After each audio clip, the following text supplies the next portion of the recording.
कवि कहते हैं कि इस संपूर्ण विश्व में असंख्य प्राणिजगत के अपने असंख्य इतिहास हैं। प्रत्येक व्यक्ति का मन रूपी भौंरा प्रेम गीत गाता हुआ अपनी कहानी सुना रहा है। झड़ते पत्तियों की ओर इशारा करते हुए कवि कहते हैं कि आज असंख्य पत्तियां मुरझाकर गिर रही हैं, यानी उनकी जीवन लीला समाप्त हो रही है।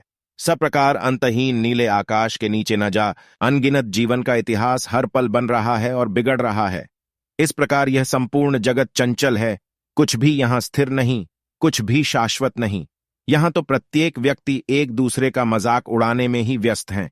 कवि कहते हैं कि यह सब जानते हुए भी तुम मुझसे अपेक्षा करते हो कि अपनी दुर्बलताओं और निराशा से भरे जीवन की कथा सुनाऊं। वे कहते हैं कि मेरी वेदनाओं से भरी जिंदगी में ज्यादा कुछ प्राप्त नहीं हुआ है। वेदनाओं की अनुभूति अवश्य हुई है, लेकिन सुख संतोष की प्राप्ति नहीं हुई। अतः इस जीवन रूपी घड़े को खाली पाकर तुम सुखी न हो सकोगे। मेरी यह जीवन कथा सर्वथा नीरस है। कवि कहते हैं कि उनका जीवन स्वप्न के समान एक छलावा भर रहा। जीवन में जो कुछ सुख वे पाना चाहते थे, वह सब तो उनके पास मानो आकर भी दूर हो गया। यही उनके जीवन की विडंबना है। कवि अपने भोलेपन पर तरस खाकर कहते हैं कि दूसरों के द्वारा छले जाने की कहानी मैं कभी अपनी सरलता दूसरों को बताकर अपनी हंसी नहीं उड़वाना चाहता। उसने जहां जहां धोख खाया है उसे वह दूसरों के सामने प्रकट नहीं करना चाहता। कवि कहते हैं, जिस प्रकार सपने में व्यक्ति को अपने मन की इच्छित वस्तु मिल जाने से वह प्रसन्न हो जाता है, उसी प्रकार मेरे जीवन में भी प्रेम एक बार आया था, किंतु स्वप्न की भांति वह टूट भी गया।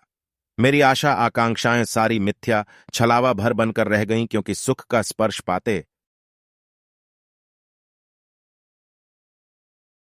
कवि अपनी अधूरी कामना की ओर संकेत करते हुए कहते हैं कि सुख का आभास दिखाने वाले स्वप्न जागते ही लुप्त हो गए। कवि के लिए सुख अधूरा ही रह गया।